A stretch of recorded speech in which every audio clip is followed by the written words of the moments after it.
2022 থেকে 23 শিক্ষাবর্ষে রাজ্যে নবম শ্রেণীতে পাঠরত মোট 23,300 জন ছাত্রীকে বাইসাইকেল বিতরণ করা হবে। এই অনুষ্ঠানের সূচনা হয় সোমবার খয়েরপুরের পল্লী মঙ্গল উচ্চ মাধ্যমিক বিদ্যালয়ে। এই অনুষ্ঠানে প্রধান অতিথি হিসেবে উপস্থিত ছিলেন রাজ্যের মুখ্যমন্ত্রী প্রফেসর ডক্টর মানিক সাহা।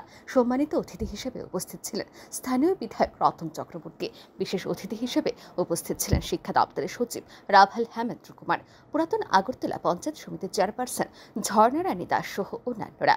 এই অনুষ্ঠানে বক্তব্য রাখতে গিয়ে রাজ্যের শিক্ষা প্রসারে রাজ্য সরকারের উদ্যোগগুলি তুলে ধরেন মুখ্যমন্ত্রী প্রফেসর ডক্টর মানিক সাহা। তিনি বলেন, রাজ্যের শিক্ষার প্রসারে সরকার বহুমুখী প্রকল্প হাতে নিয়েছে।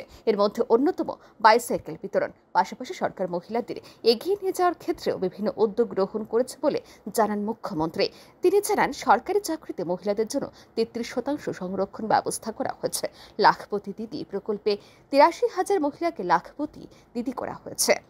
টিএসআরে মহিলাদের নিয়োগ করা হয়েছে। অনুষ্ঠানে রাজ্যের বিদ্যাজ্যোতি প্রকল্পের অধীন বিদ্যালয়গুলির কথাও তুলে ধরেন মুখ্যমন্ত্রী। তিনি বলেন, রাজ্যে 125টি বিদ্যাজ্যোতি স্কুলের মধ্যে 100টি স্কুলে পরিকাঠামো উন্নয়ন করা হয়েছে।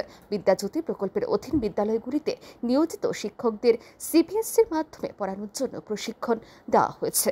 এক্ষেত্রে প্রায় 2,000 শিক্ষক শিক্ষিকাকে প্রশিক্ষণ দেওয়া হয়েছে বলে জানান মুখ্যমন্ত্রী।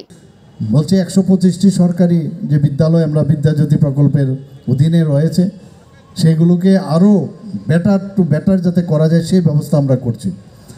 আপনারা জানেন 125টি যে বিদ্যাজ্যোতি যে স্কুল আমাদের আছে, এর মধ্যে 96টি হচ্ছে বেঙ্গলি মিডিয়াম এবং 29টি হচ্ছে ইংরেজি মাধ্যম।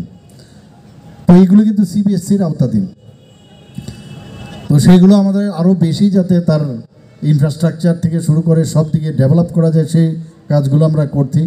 সাইকোলজি, সোসিওলজি, জিওগ্রাফি এবং ইকোনমিক্স এইসব বিষয়গুলো তো আমরা টিচার্স আমরা ওখানে রাখছি। স্পেশাল এডুকেটরও নেওয়া হয়েছে কিছুদিন আগে।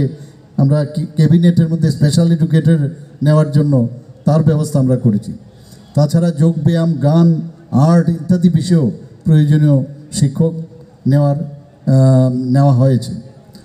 অন্যান্য যে শিক্ষক নিয়োগের যে প্রক্রিয়া, অন্যান্য বিষয় তারও আমরা ব্যবস্থা করেছি। অলরেডি 100টি আউট অফ 125, এর মধ্যে 100টি বিদ্যালয়ের পরিকাঠামো অনেক বেটার হয়ে যাচ্ছে। আরও যে বাকিগুলো আছে সেইগুলো আমরা করছি। সেখানে যারা দুর্বল যারা ছাত্রছাত্রীরা আছেন তাদেরকে আরও বেটার করে রিমেডিয়াল ক্লাস আমরা ব্যবস্থা করে তাদের পড়াশোনার ব্যবস্থা আমরা করেছি। এই অনুষ্ঠানে বক্তব্য রাখেন স্থানীয় বিধায়ক রতন চক্রবর্তী, শিক্ষা দপ্তরের সচিব রাভাল হেমেন্দ্র কুমার। শিক্ষা সচিব তার বক্তব্যে রাজ্যের শিক্ষার প্রসারে বিভিন্ন প্রকল্পগুলির কথা তুলে ধরেন। Bureau report, RE news.